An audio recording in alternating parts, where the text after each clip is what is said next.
जय श्री राधे, जय श्री श्याम, जय श्री कृष्ण। ओम हम नामश्चयो संजय पांडे स परिवार मंसावाच कर्मणाय ग्रम सुख शांति समृद्धि त्रिरोगी काय हेतु। ओम जोम ग्राम नग्रस्य यो प्रभशादयं प्रभक्षतभ्यं व्यम। ओम श्रवणमासे शुक्लपक्षे प्रतिवृता चतुर्दितियो यः। ओम सर्वदेवी देवताय आवाहनं करिष्यति आवाहनं करिष्यति आवाहनं करिष्यति। ओम आवाहनं करिष्यति। ओम श्री प्रभाषाद चिंतनभ्यं नमामि। ओम श्री शरिषाधयं नमामि। ओम श्री प्रभक्षतभ्यं नमामि। ओम श्री शाधयं नमामि। आज से हमारा द्वितीय अध्याय आरंभ हो रहा है। श्रीमद् भागवत गीता का प्रथम अध्याय पूर्ण हुआ है। ये श्रीमद् भागवत गीता के माध्यम से हम सभी को ये ज्ञान प्राप्त हो रहा है कि हमको जीवन में किस प्रकार के कर्म करने चाहिए, किस प्रकार का भोजन करना चाहिए, किस प्रकार का संगति का प्रभाव रखना चाहिए, किस प्रकार की संगति में रहना चाहिए, क्या करना चाहिए, क्या उचित है, क्या अनुचित है। श्रीमद् भागवत गीता के माध्यम से हम सभी को ये ज्ञान प्राप्त होगा कि हमारे जीवन में क्या महत्वपूर्ण है और क्या करने से हमारे जीवन का उद्धार होता है। अर्जुन के माध्यम से आज श्रावण मास का चतुर्दशी तिथि है, शुक्ल पक्ष है, श्रावण मास चल रहा है। मैं हमसे सभी से अनुग्रह करता हूँ, प्रार्थना भी करता हूँ कि सह परिवार शिवालय में जाइए, अपने परिवार के साथ में भगवान शिव की पूजा अर्चना कीजिए, उनसे भक्ति मांगिए, उनसे सद्बुद्धि मांगिए, उन सदमार्ग मिल सके ऐसा उनसे ज्ञान प्राप्त मांगिए। भगवान आपकी समस्त मनोकामनाओं को पूर्ण करेंगे और आपको ज्ञान और भक्ति का आशीर्वाद प्रदान करेंगे, ऐसा मेरा मत है और ऐसी मेरी अखंड श्रद्धा और विश्वास है। ओम श्रीमद्भगवत गीताय श्री परमात्मने नमो नमो नमः। ओम श्री शाध्याय। ओम श्रीमद्भगवत गीताय द्वितीयो अध्याय आरम्भयं करोति वः यः। संजय उवाच तम तथा कृपया दृष्टवयं पूर्णाकुलेक्षणं विषीदन्त्रमदामादि वाक्यम् उवाच मजतु मधुसूदनः।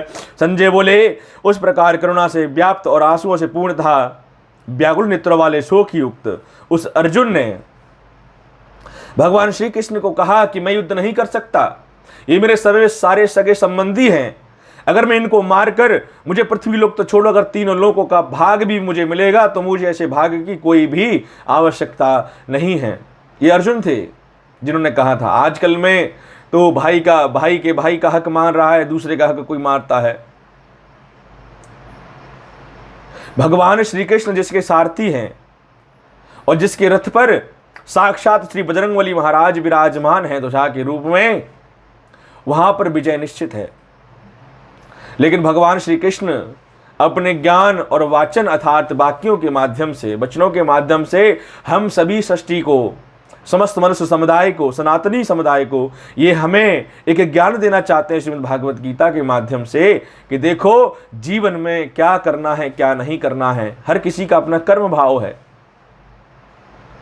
हमेशा बात एक कहता हूं, 8 घंटे भगवान ने पृथ्वी का जो चक्र निर्वहन किया है वो 24 घंटे में परिवर्तित किया है। अर्थात 8 घंटे शयन के लिए, 8 घंटे व्यवसाय कर्म करने के लिए और 8 घंटे का जो समय होता है भगवान की भक्ति से जुड़ने के लिए, भगवान से जुड़ने के लिए। भगवान की भक्ति के माध्यम से आप भगवान के चरण कमलों से जुड़ सकते हैं। उसके लिए क्या करना पड़ेगा? आपको काम, लोभ, मद, अहंकार का नाश करना पड़ेगा, हृदय से दूर करना पड़ेगा। 5 कामेंद्रियां हैं, 5 ज्ञानेंद्रियां हैं और 11वां है मन। ये आपको स्थिर नहीं रहने देता, आपके हृदय को स्थिर नहीं रहने देता। इसलिए आओ श्रीमद् भागवत गीता का हम नित्य अध्ययन करें, श्रवण करें, वाचन करें और ये संकल्प करें कि सनातन धर्म का अधिक से अधिक हम प्रचार करेंगे और अधिक से अधिक लोगों को अपने साथ में जोड़ेंगे। ये हमारा संकल्प होना चाहिए। श्री भगवान वाचः। अर्जुन के ऐसा कहने पर श्री भगवान श्री कृष्ण भगवान अब आगे उपदेश देते हैं अर्जुन को। सुनिएगा क्या कहते हैं। कृत्वाय कमलानत्रमादि तते विषये समपस्थितम् आन्यारयम् अयुग्रवृतायम् कीर्तिकरजायम् अर्जुनः यः। हे अर्जुन, तुझे इस असमय में यह मोह किस हेतु से प्राप्त हुआ? क्योंकि ना तो यह श्रेष्ठ पुरुषों द्वारा आश्रित है, न स्वर्ग को देने वाला है और ना ही कीर्ति को देने वाला है। भगवान कहते हैं कि हे अर्जुन, तू मेरी संगति में होने के बावजूद भी तुझे ऐसा ज्ञान कहां से प्राप्त हुआ? अर्जुन से भगवान श्री कृष्ण कहते हैं, क्लेबं मामया गयं पार्थं नेमान प्रभक्षते क्षुद्रम हृदय द्रुवल्यम युक्त चोदस्त परदंतुतः। इसलिए हे अर्जुन, नपुंसकता को मत प्राप्त हो, ये उचित बात नहीं है। हे परंतु हृदय दुर्बलता को त्याग कर युद्ध के लिए खड़ा हो जा। और भगवान श्री कृष्ण कहते हैं, हे अर्जुन, ये जो नपुंसकता वाली बातें करता है, जो तेरा हृदय विलीन हो गया है, इसमें कोई साध्य और सत्य नहीं है। तेरा क्षत्रिय कर्म है कि तू डटा रहे युद्ध में और युद्ध कर। जो दूसरी परिधि में खड़ा हुआ है वो तेरा शत्रु है और तुझे अपने पक्ष में युद्ध करना है। इसलिए हे अर्जुन, तू तुरंत खड़ा हो जा और युद्ध के लिए तैयार हो जा और युद्ध कर। कहते हैं मनुष्य समुदाय में क्या कहते हैं, भगवान श्रीमद् भागवत गीता के माध्यम से हमें भगवान उपदेश दे रहे हैं, हे मनुष्य, उठ जा, खड़ा हो जा, अपने कर्म कर और अपने कर्म का निर्वाहन कर।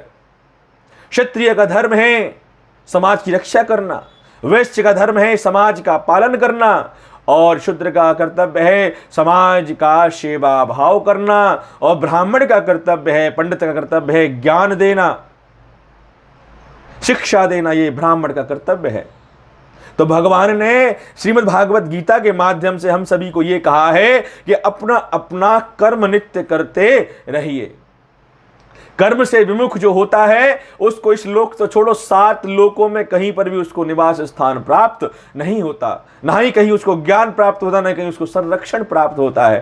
तो इसलिए जो मनुष्य देह प्राप्त हुई है, इस मनुष्य देह को माध्यम बनाकर भगवान की भक्ति का साथ जुटा लो। अब जब भगवान की भक्ति का साथ जुटा लोगे तो भगवान की अनुकंपा के पात्र बनोगे, उनकी कृपा के पात्र बनोगे, उनकी भक्ति के पात्र बनोगे। लेकिन जब तक हृदय में काम, लोभ, मद, अहंकार, इन सब चीज वस्तुओं का आभास है, तब तक आप भगवान की भक्ति कदापि नहीं पा सकते, कभी नहीं पा सकते। इसलिए आज संकल्प करो कि सनातन धर्म का संरक्षण और उसका प्रतिभाषण करोगे, उसको आगे बढ़ा के लेके जाओगे, अपने बच्चों में अच्छे संस्कारों का उदीरण करोगे, उनको अच्छे संस्कार प्रदान करोगे। उनको बताओ कि प्रातः काल उठने के बाद में माता पिता के चरण स्पर्श करना चाहिए, सोने से पहले माता पिता के चरण स्पर्श करना चाहिए, अपने बधू बंधुओं के भी चरण स्पर्श करने चाहिए। ये बेसिक्स हैं, हर किसी को होना चाहिए। हम सभी लोग अपनी भीड़ दौड़ की जिंदगी में इतना ज्यादा बिजी हो चुके हैं, इतने ज्यादा धन के लोभ में इतने ज्यादा घृषित हो गए हैं कि हमें संतान क्या कर रही है क्या नहीं कर रही है इसका हमें कोई आभास नहीं होता। संस्कार देना भूल जाते हैं। जब बुढ़ापा आता है तो वही संतान हमको घर से निकाल देती है, वही संतान हमारी अराजकता और हमारा प्रभाव प्रतिक्रिया करती है, हमारा तिरस्कार करती है। फिर कहते हैं, हे प्रभु, हमें किस कर्मों का फल मिल रहा है? पाछे पछतात होत क्या, जब चिड़िया चुग गई खेत। अब पछताने से क्या होता है? बचपन में तो अपने बच्चों को संस्कार दिए नहीं, अच्छी संगति में नहीं बिठाया, गुरुकुल में नहीं भेजा, पंडितों के साथ में श्रीमद् भागवत कथा ग्रंथों का अध्ययन नहीं कराया, और उसके बाद कहते हैं कि बच्चा मेरे भाग्य का नहीं रहा, ये बच्चा मेरा नहीं रहा, ये बच्चा मेरे हाथ से निकल गया। फिर बच्चे को दोष देते हैं। असल में दोष आपका है, असल में दोष आप लोगों का है जो अपने संतान को अच्छे संस्कार नहीं दे पा रहे हैं, अच्छे संस्कृति भाव में नहीं दे पा रहे हैं। यही संस्कार है। मेरे वाक्य कटु अवश्य हो सकते हैं, लेकिन ये परम सत्य है। मैं देखता हूं पूरे समाज में, मेरे जीवन का सिर्फ और सिर्फ एक ही लक्ष्य है, अधिक से अधिक लोगों को सनातन धर्म के साथ जोड़ना और सनातन धर्म को मजबूत करना, दृढ़ करना।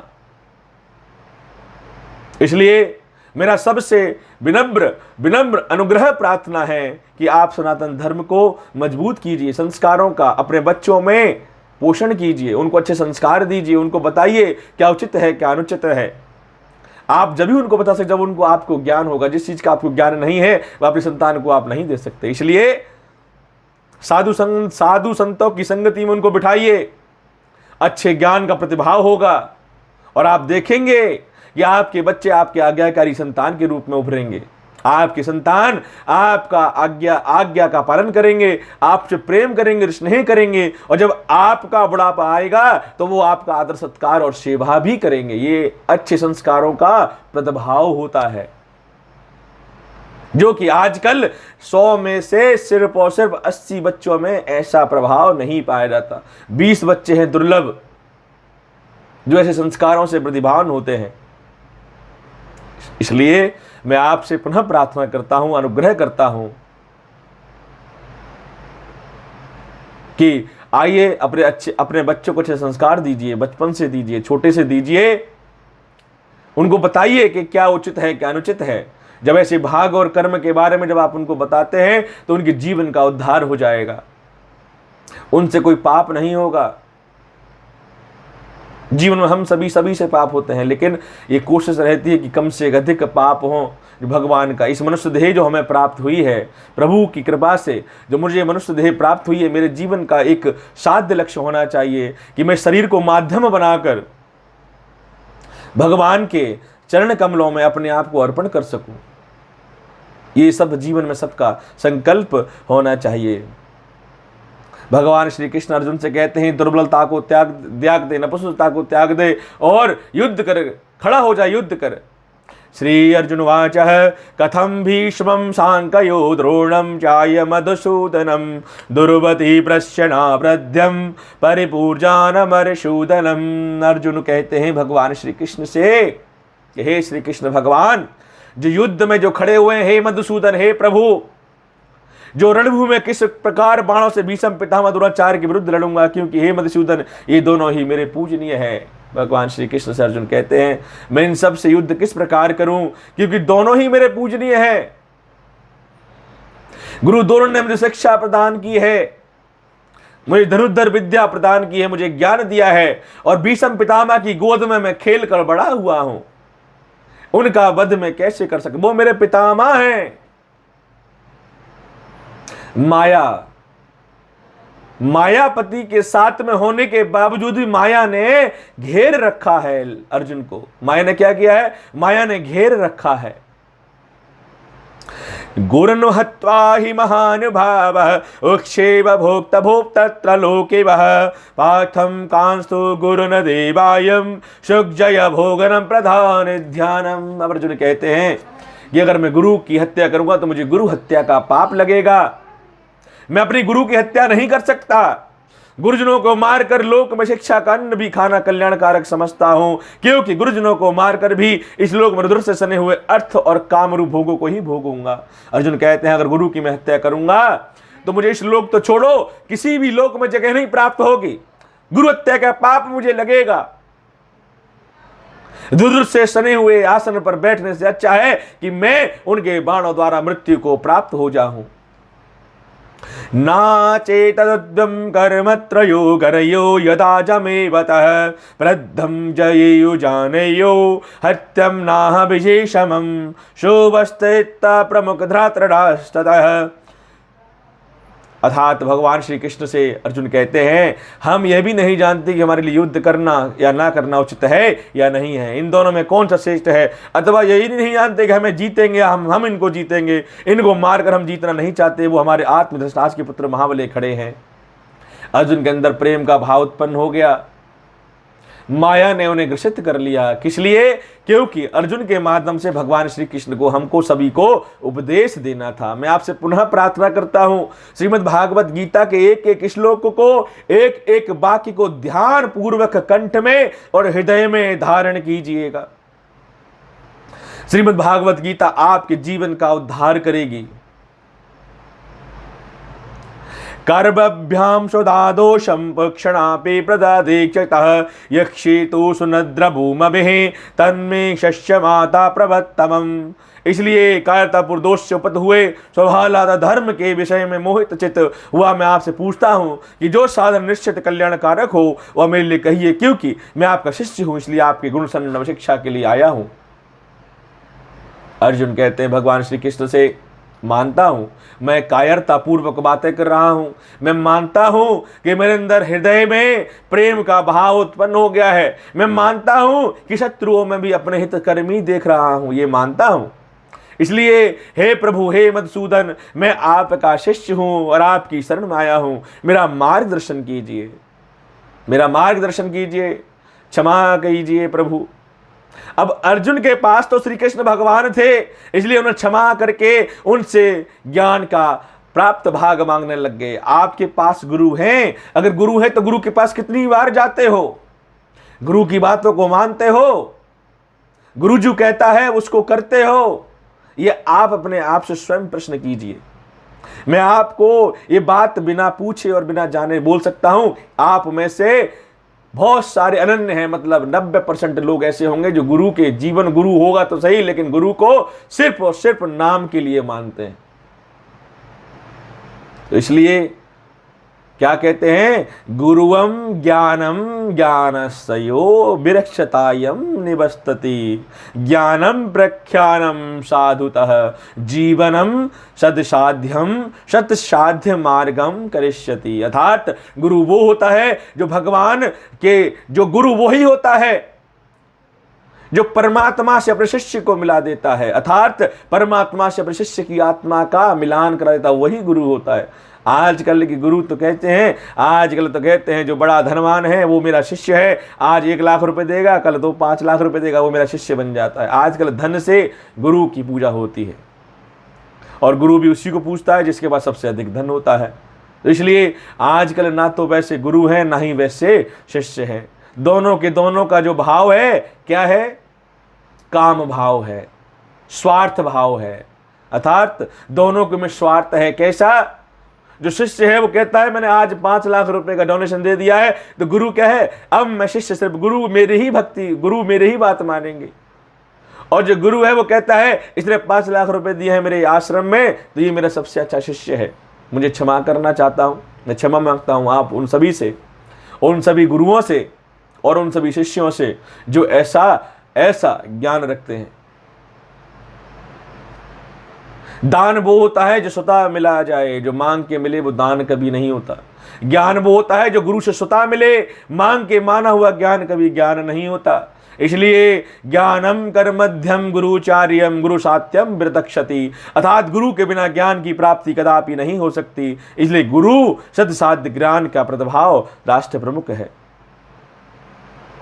नाहिं प्रमादाद प्रदशोध्यम आभव्याम प्रदक्षतः राज्यम सुनामानभ्यम ताह चादि पाप्ता पपावयम, क्योंकि भूमि में निष्ठा करक धन धान संपन्न राज्य और देवताओं स्वाभिमान को प्राप्त होकर भी मैं उपाय को नहीं देखता जो मेरी इंद्रियों में सुखवाना शोक को दूर कर सके। अर्जुन कहते हैं भगवान श्री कृष्ण से, हे प्रभु, हे मधुसूदन, मैं युद्ध क्षेत्र में ऐसा कोई नहीं देखता जो मेरी इंद्रियों को ज्ञान का प्रभाव कर सके आपके अलावा, इसलिए मेरा मार्गदर्शन करें। गुरु के पास जाएं। अर्जुन के पास श्री कृष्ण भगवान थे, तब उनको इतना मोह रखा था माया ने, आप और मैं तो बहुत दूर हैं। तो इसलिए हम सभी को घनिष्ठ और हम सभी को गृढ़ परिश्रम करना पड़ेगा, बहुत कठिन परिश्रम करना पड़ेगा, तब जाके हमारी हृदय में भक्ति रूपी दीप जागृत होगी। इसलिए आज के उपरांत में श्रीमद् भागवत गीता कथा के माध्यम से आनंद प्राप्त आप सभी को हो, आपको ज्ञान की प्राप्ति हो, ऐसा मेरा प्रभु श्री नारायण से प्रार्थना है कि आप सबके हृदय में भक्ति रूपी दीप प्रज्वलित करें, निष्काम भक्ति का द्वीप प्रज्वलित करें। जय श्री राधे। ओम श्री श्रीमद् भगवत गीताय द्वितीय अध्याय मध्यांतर विश्रामम करिष्यति। आज श्रीमद् भागवत गीता का यह द्वितीय अध्याय विश्राम करते हैं। कल पुनः आपसे कथा का आनंद हम सभी लोग मिलकर लेंगे। मैं आप सभी से फिर कहता हूँ, श्रावण मास चल रहा है, सभी लोग मंदिर में जाइए, पति पत्नी के साथ जाइए, अपने भार्या के साथ जाइए, अपने परिवार के साथ जाइए, भगवान शिव का रुद्राभिषेक कीजिए, जल अर्पण कीजिए, बेलपत्र चढ़ाइए और पंचामृत चढ़ाइए। भगवान से प्रार्थना कीजिए कि हे प्रभु, आपने जो दिया है वो बहुत दिया है और आगे भी मेरे को सिर्फ इतना चाहिए कि मुझे आपकी भक्ति मिल जाए। मुझे सिर्फ ऐसा है, ये शरीर जो आपने मुझे देह प्रदान की है मनुष्य की, इस शरीर की देह के माध्यम से मैं आपकी नित्य भक्ति कर सकूं, ये मुझे वो आशीर्वाद प्रदान कीजिए। आप सभी का कल्याण हो, आपके घर में सुख शांति समृद्धि का सदा निमित्त आगमन बना रहे। आपके ऊपर भगवान शिव की, प्रभु श्री नारायण की और माता की हमेशा कृपा बनी रहे, ऐसा मेरी प्रभु से, मेरे परमेश्वर में इष्ट देव से ऐसी मेरी प्रार्थना है। जय जय श्री राधे, जय जय श्री राधे, जय शिव शंभु, जय मातेश्वरी, करुणावंध्यम नमास्तु, प्रभासाध्यम विनक्षते। जय श्री